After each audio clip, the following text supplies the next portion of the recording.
Bapak Ibu, saya rekod ya. Dengan oke aja. Ya nyapa kok di record iki.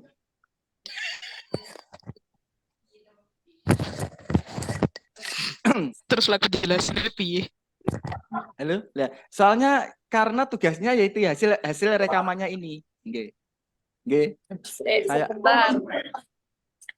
Screenshot ya. nggih. Nggih sampun. Saya mulai nggih. Nggih. Sebelumnya Assalamualaikum warahmatullahi wabarakatuh. Waalaikumsalam warahmatullahi wabarakatuh.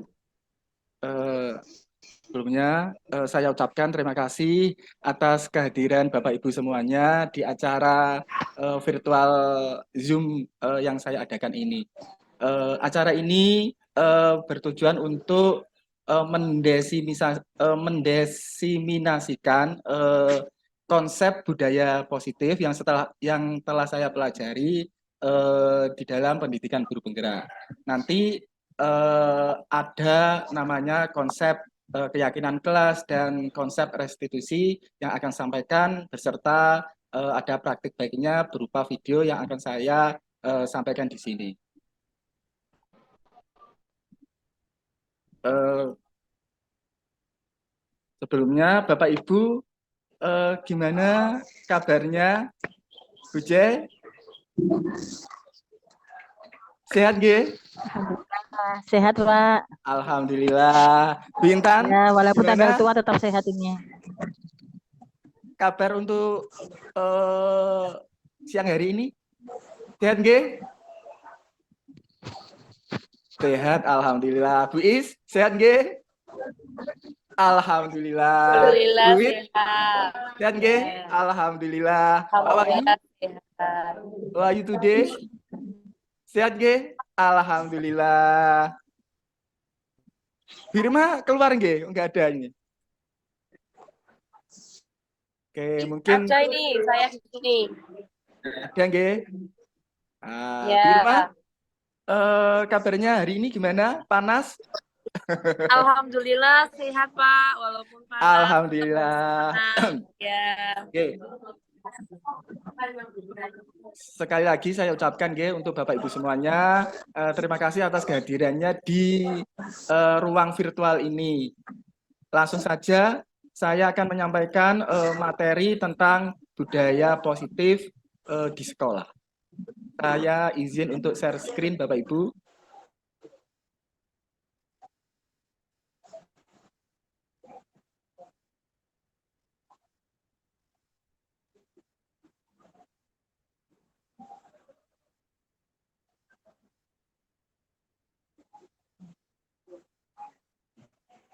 Bentar, bentar.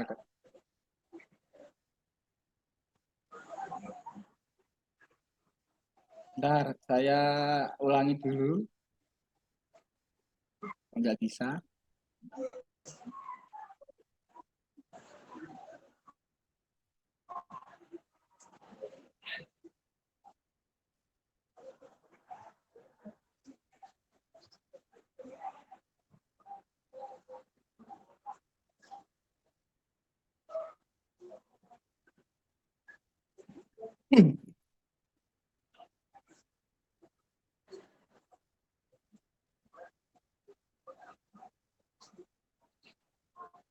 Bapak Ibu, ini dalam rangka kegiatan aksi nyata saya pada modul 1.4 tentang budaya positif yang ada di sekolah.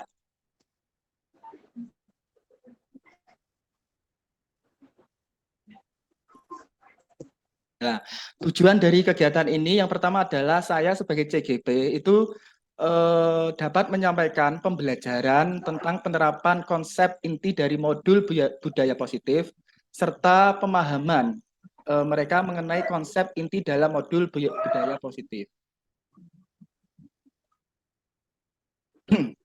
Konsep budaya positif yang pertama adalah mengenai disiplin positif dan nilai-nilai kebajikan.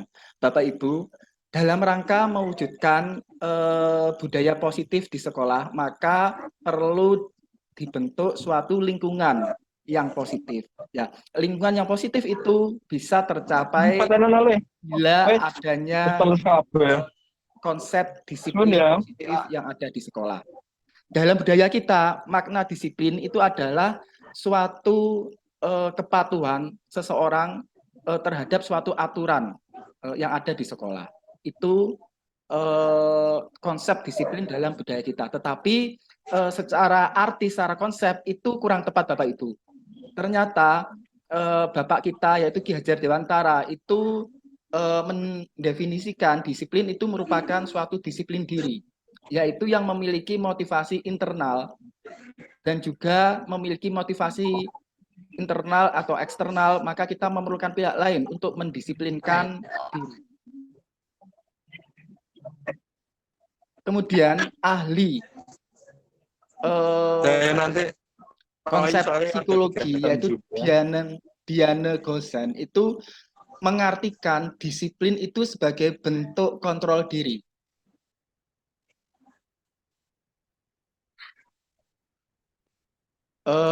Agar dapat mencapai suatu tujuan yang mulia yang mengacu pada nilai-nilai kebajikan yang universal yang akan menggerakkan motivasi intrinsik seorang. Dan nilai-nilai ini merupakan nilai kebajikan yang telah disepakati bersama terlepas dari suku, bangsa, agama, bahasa maupun latar belakang seseorang itu. Nah, nilai-nilai kebajikan ini sekarang ini bisa juga dilihat pada profil pelajar Pancasila.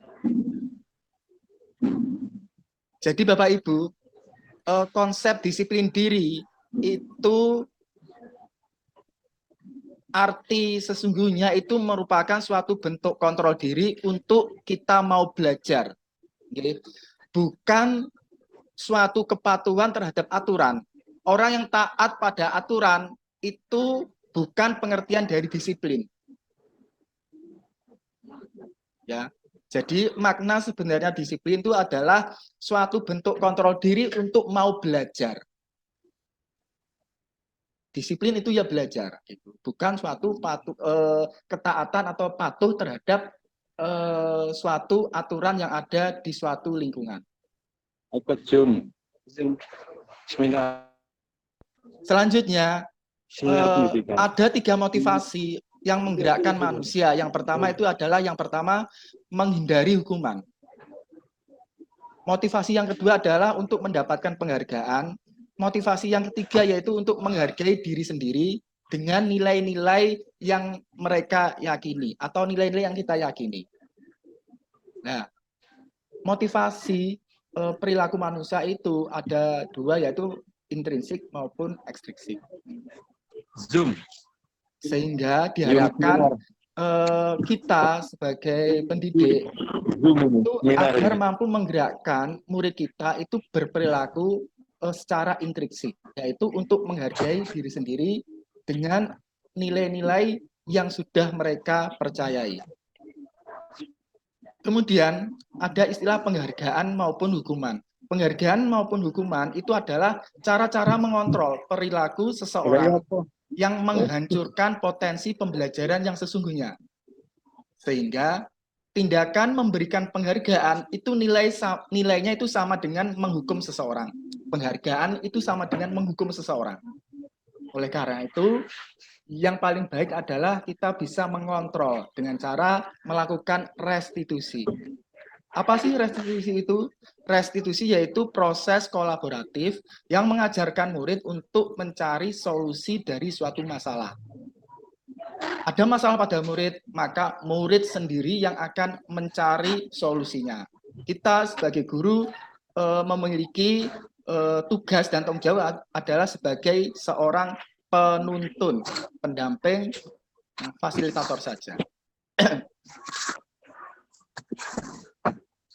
Selanjutnya, ada 5 posisi kontrol dalam restitusi, yaitu sebagai penghukum, pembuat rasa bersalah, sebagai teman, sebagai pemantau, dan sebagai manajer. Posisi kita sebagai guru yaitu sebagai posisi penghukum. Hukuman itu bisa secara fisik maupun secara verbal. Cirinya yaitu nada suaranya tinggi, bahasa tubuhnya yaitu melotot-melotot, jarinya juga seperti menunjuk-menunjuk, dan terkesan menghardik. Seperti contohnya yaitu, patuhi aturan saya, awas, kamu selalu saja salah. Selalu yang terakhir kamu selesai. Nah, itu adalah contoh-contoh ucapan atau ujaran posisi kontrol sebagai penghukum. Kemudian posisi kontrol guru atau pendidik itu yang kedua adalah pembuat rasa bersalah. Cirinya yaitu nada suaranya itu memelas, pedih, halus, dan bahasa tubuhnya itu merapat pada anak. Lesu. Contoh ucapan atau ujaran yang biasa diucapkan yaitu misalkan, Bapak sangat kecewa sekali dengan kamu. Berapa kali Bapak harus memberitahu kamu ya?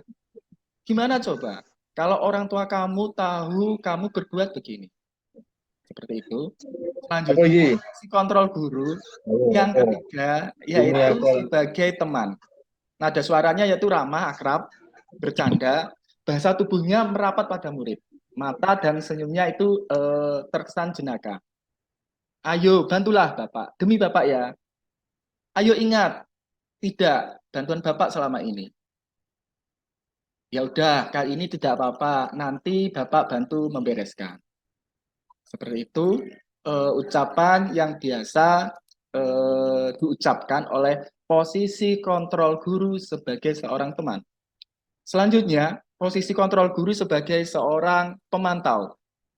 Cirinya yaitu nada suaranya datar, bahasa tubuhnya formal. Ketika ada anak yang bermasalah, maka ucapan yang biasa disampaikan yaitu peraturannya apa? Apa yang telah kamu lakukan? Terus, sanksi atau konsekuensinya seperti apa? Berarti, apabila ada masalah, maka murid itu dihadapkan pada aturan dan konsekuensi dari aturan yang telah dilanggar itu apa. Kemudian yang terakhir, posisi kontrol guru itu adalah sebagai manajer. Nada suaranya tulus, bahasa tubuhnya tidak kaku. Dan mereka itu mendekat kepada murid. Contoh ucapan yang disampaikan yaitu apa yang kita yakini. Ini kembali ke keyakinan kelas. Apakah kamu meyakininya? Jika kamu meyakininya, apakah kamu bersedia memperbaikinya? Apa rencana kamu untuk memperbaiki hal ini? Artinya, posisi manajer ini adalah semua masalah itu kita kembalikan kepada keyakinan kelas yang telah mereka yakini. Kemudian, mereka diminta untuk mencari solusi sendiri dari masalah yang sudah mereka kerjakan atau masalah yang telah mereka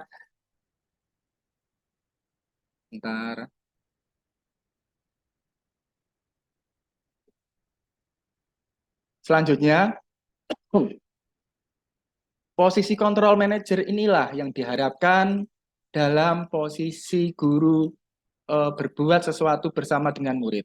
Mempersilahkan murid, mempertanggungjawabkan perilakunya, mendukung murid agar dapat menemukan solusi atas permasalahannya sendiri, dan bagaimana memperbaiki kesalahan yang ada. Sehingga posisi kontrol guru dewasa ini yang paling tepat adalah sebagai manajer. Oke. Bukan sebagai penghukum, bukan sebagai pembuat rasa bersalah, bukan sebagai teman, bukan sebagai pemantau, tetapi sebagai manajer. Sehingga ketika ada murid yang melakukan kesalahan, maka dihadapi dengan tahapan restitusi yang akan dilakukan oleh guru itu. Selanjutnya, kita akan belajar mengenai kebutuhan dasar manusia. Kebutuhan dasar manusia yaitu kebutuhan yang pertama adalah untuk bertahan hidup. Yaitu seperti makan, minum, dan lain sebagainya. Kemudian kebutuhan akan kasih sayang dan rasa diterima. Kebutuhan ini tercermin bagaimana siswa atau murid itu mampu bersosialisasi dengan temannya. Kemudian kebutuhan akan kebebasan. Bagaimana murid bisa menentukan pilihan yang mereka yakini itu. Pilihan-pilihan mengenai misalkan mengenai memilih ekstra apa yang sesuai dengan potensi atau minat bakatnya, seperti itu. Kemudian kebutuhan akan kesenangan. Rasa senang berada di dalam kelas, rasa bosan itu karena belum terpenuhinya kebutuhan akan kesenangan di dalam kelas itu. Kemudian kebutuhan akan penguasaan. Kebutuhan akan penguasaan ini adalah kebutuhan bagaimana mereka kompetensi yang mereka capai atau kompetensi yang mereka miliki itu bisa diterima oleh orang lain atau diakui oleh guru, oleh teman yang lain. Kalau murid tersebut adalah berkompeten. Nah, seperti itu, ini adalah kebutuhan dasar manusia yang berjumlah 5. Selanjutnya, kita akan belajar mengenai keyakinan kelas. Keyakinan di sini adalah nilai-nilai kebajikan universal yang disepakati secara tersirat maupun tersurat oleh kelas yang menumbuhkan motivasi dari dalam, yaitu motivasi intrinsik, sehingga bisa membentuk budaya positif yang ada di kelas. Seperti contoh keyakinan kelas. Kami meyakini sangat penting untuk saling menghargai di antara sesama teman. Maka poin saling menghargai merupakan poin keyakinan kelas yang mereka yakini di kelas ini. Selanjutnya, hal-hal penting yang ada dalam keyakinan kelas, yang pertama adalah keyakinan itu bersifat abstrak. Kemudian merupakan pernyataan yang universal, berlaku secara umum, dan bentuknya adalah positif.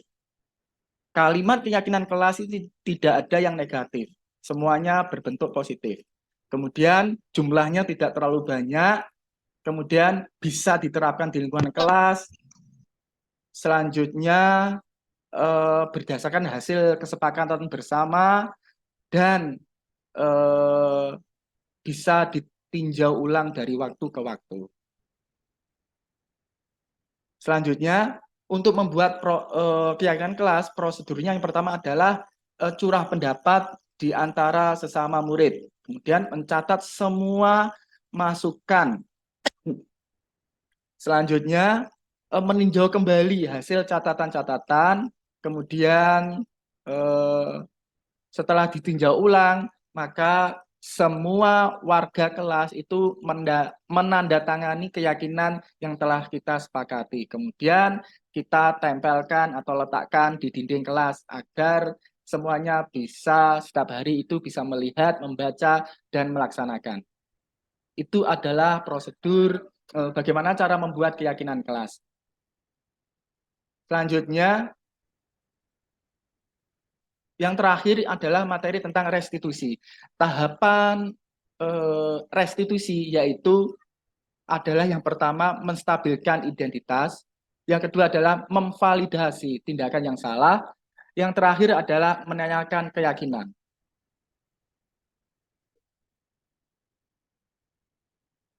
Tahapan yang pertama yaitu tahapan menstabilkan identitas. Berdasarkan prinsip bahwa kesalahan adalah bagian dari proses pembelajaran, kemudian menggeser identitas murid dari identitas gagal menuju identitas sukses.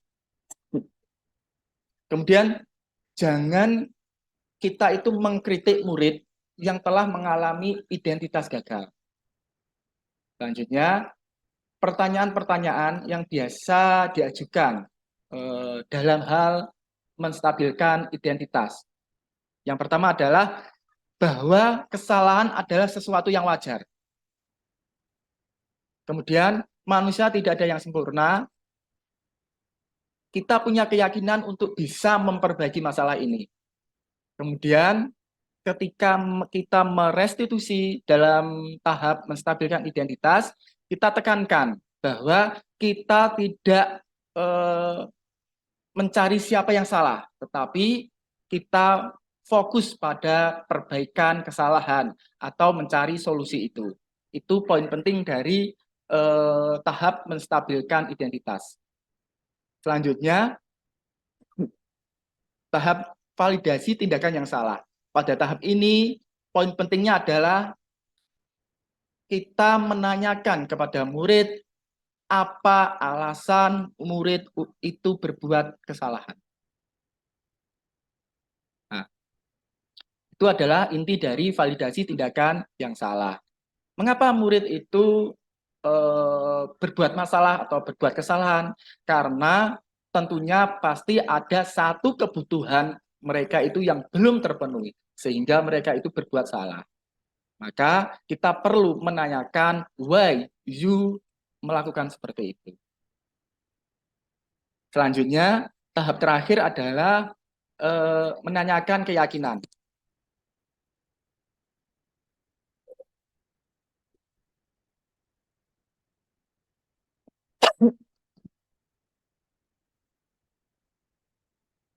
Yaitu bahwa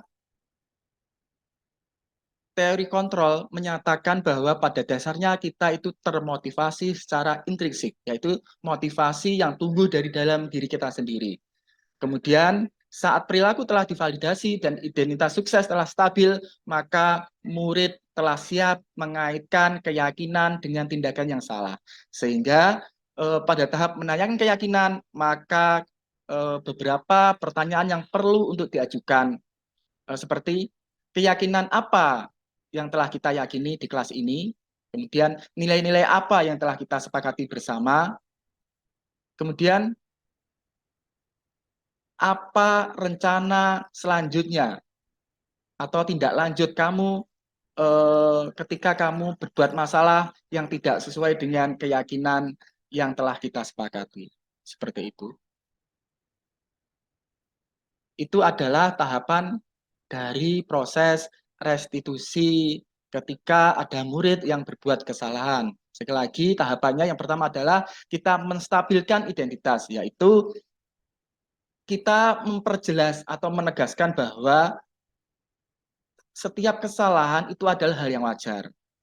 Kita tidak fokus untuk mencari siapa yang salah, tetapi fokus kita adalah mencari solusi dari masalah ini. Kemudian validasi tindakan yang salah, karena setiap masalah itu akan belum terpenuhinya satu kebutuhan murid. Sehingga pada tahap validasi ini perlu ditanyakan alasan mengapa mereka melakukan seperti itu. Kemudian dari tindakan yang salah itu, maka kita hadapkan pada keyakinan atau nilai-nilai universal yang telah mereka yakini selama ini. Seperti apa? Apakah telah sesuai atau tidak? Bila belum sesuai, maka rencana tindak lanjut atau rencana selanjutnya itu seperti apa? Dalam hal mencari solusi dari masalah murid yang telah mereka lakukan. Itu adalah poin penting dari tahapan restitusi.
dapatnya hari ini tiket Bu. Tiket. Tapi kok ibu lihat tadi yang tiket itu hanya 2 orang, kok kamu tidak ikut? Tadi saya ikut Bu, tapi bosan saya Bu. Saya bebas Bu, lama nyapu nggak mari-mari tak tinggal aja Bu keluar. Jadi kamu merasa bosan dengan kegiatan tadi. Bosan Bu saya Bu kelas. Jiko, setiap orang itu kan pasti melakukan kesalahan. Jiko melakukan itu mesti kan ada alasannya. Ini juga pernah melakukan hal seperti itu. Nah, tapi tentu saja melakukan hal tersebut kan ada alasannya ya Jiko. Ya. Kira-kira alasan Jiko tadi apa ketika berbuat demikian? Jajan padahal masih waktunya tiket meninggalkan rumahnya. Ya disuruh tiket, saya nyapu Bu tapi sebentar kok. Yang disapu banyak kan bosan Bu. Saya keluarnya ingin jajan dulu, nanti kalau selesai karena saya mau balik lagi Bu. Males Bu, bosan saya. Kalau itu menurut Ciko itu tindakannya sudah benar atau belum? Salah Bu. Salahnya di mana? Saya tidak bekerja Bu, membantu teman-teman saya Bu. Kira-kira tindakan Ciko tadi sudah sesuai dengan keyakinan kelas kita apa belum? Belum Yang mana yang belum? belum yang bekerja Yang bekerja ketika ada tugas berarti harus dikerjakan ya. Iya. Oh ya, berarti Ciko masih ingat ya tentang keyakinan kelas tadi. Ingat Bu. Ingat. Nah, kira-kira mungkin kami merasa senang ya tadi bisa jajan ketika temannya masih tiket. Tapi kira-kira Ciko tadi teman-temannya merasa demikian apa tidak? Ya aslinya nggih di sini Bu, tapi karena saya bosan Bu, saya keluar. Ya. Berarti Ciko tahu ya kalau tindakan Ciko itu tadi merugikan orang lain.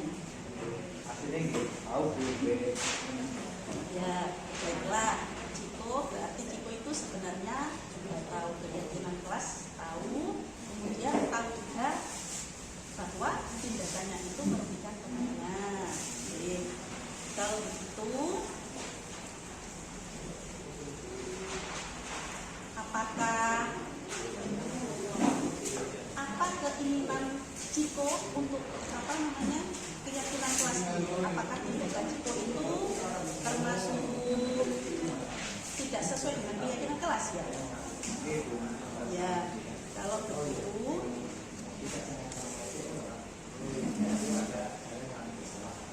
tadi keyakinan kelas apa tadi yang Tiko Landa tadi? Bekerja. Tentang bekerja, yaitu melakukan pekerjaan yang ditugaskan. Apakah kira-kira Tiko sanggup untuk memperbaiki di kemudian hari? Ya, kira-kira rencana Tiko selanjutnya apa? Ketika ada tiket, nanti Ciko bagaimana? Tiko ikut tiket juga Bu, sama teman-teman. Tiket juga. Ya, baiklah. Kalau begitu, menurut kamu kegiatan hari ini tadi bagaimana? Ya, saya senang Bu, sudah diingatkan, saya jadi tahu tugas saya Bu. Ya, terima kasih ya Ciko. Semoga nanti Ciko semakin tahu keyakinan kelasnya dan juga bisa menerapkannya dalam kegiatan di sekolah. Terima kasih ya Ciko. Kalau itu Ciko boleh pulang. Pulang Bu, nggih. Pulang nggih. Nggih. Terima kasih Bu.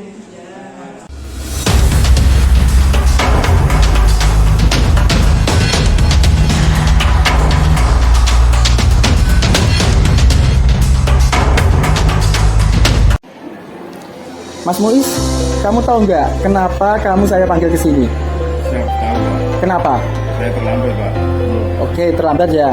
Saya di sini tidak akan menjas kamu sebagai anak yang sering telatan atau terlambat ya. Tetapi nanti kita akan fokus pada mencari solusi dari masalah ini. Paham ya? Paham Pak?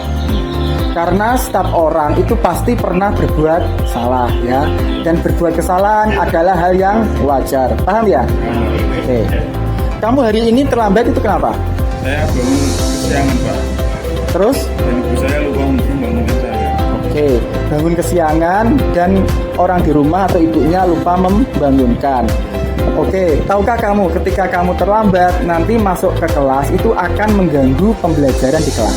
Ya Pak, saya tahu. Oke. Apakah kamu mempunyai keyakinan di kelas? Punya Pak. Apa itu keyakinan di kelasmu? Itu disiplinan, kebersamaan, saling menghormati. Oke. Apakah tindakanmu itu sudah mencerminkan keyakinan di kelasmu itu? Siap belum Pak? Belum. Keyakinan mana yang belum sesuai dengan tindakanmu? Disiplin diri, saling menghormati. Apakah kamu berkeinginan untuk merubah perilakumu tersebut? Ya Pak, saya ingin. Terus, apa rencana kamu ke depannya agar tidak terlambat lagi? Saya akan menyalakan alarm Pak. Terus, ada lagi? Dan saya akan meminta ibu saya untuk membangunkan saya pagi-pagi. Oke, kamu akan menyalakan alarm dan meminta bantuan orang di rumah ya untuk membangunkan. Oke, ada lagi? Ya Pak. Oke, bisa dijalankan dan komitmen? Ya, bisa Pak. Oke, terima kasih. Apa perasaanmu setelah melakukan coaching ini? Ya, saya lega Pak. Dan Oke. bisa mendapat solusi dari coaching ini. Oke, lega ya, senang ya. Nanti jangan diulangi lagi. Oke, terima kasih atas waktunya. Kamu bisa kembali ke kelas. Terima kasih.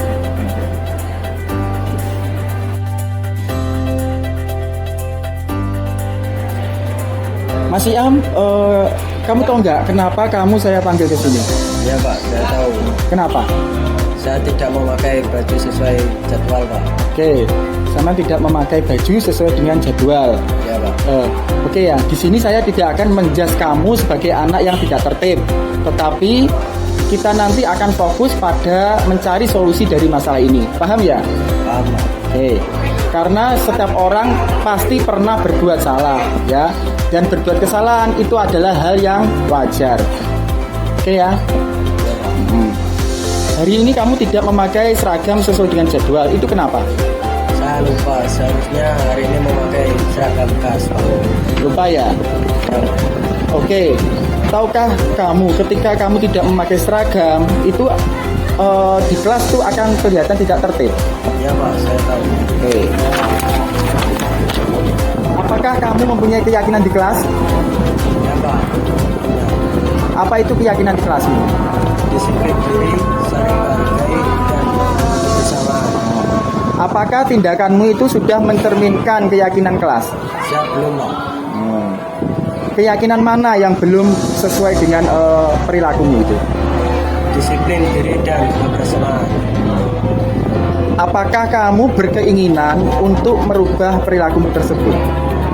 Ya Pak. Oke. Selanjutnya, apa rencana kamu ke depannya agar dapat tertib lagi? Saya akan membuat jadwal dan menempelnya di kamar saya.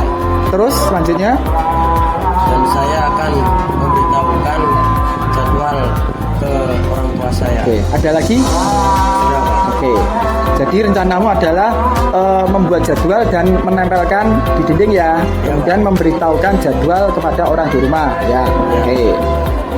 Apakah kamu bisa berkomitmen dan bisa menjalankan? Ya bisa. Oke, saya tunggu ya. Oke. Bagaimana perasaanmu setelah coaching ini? Saya senang Pak dapat Oke. solusi dari coaching ini. Oke, senang ya. Oke, terima kasih atas waktunya ya.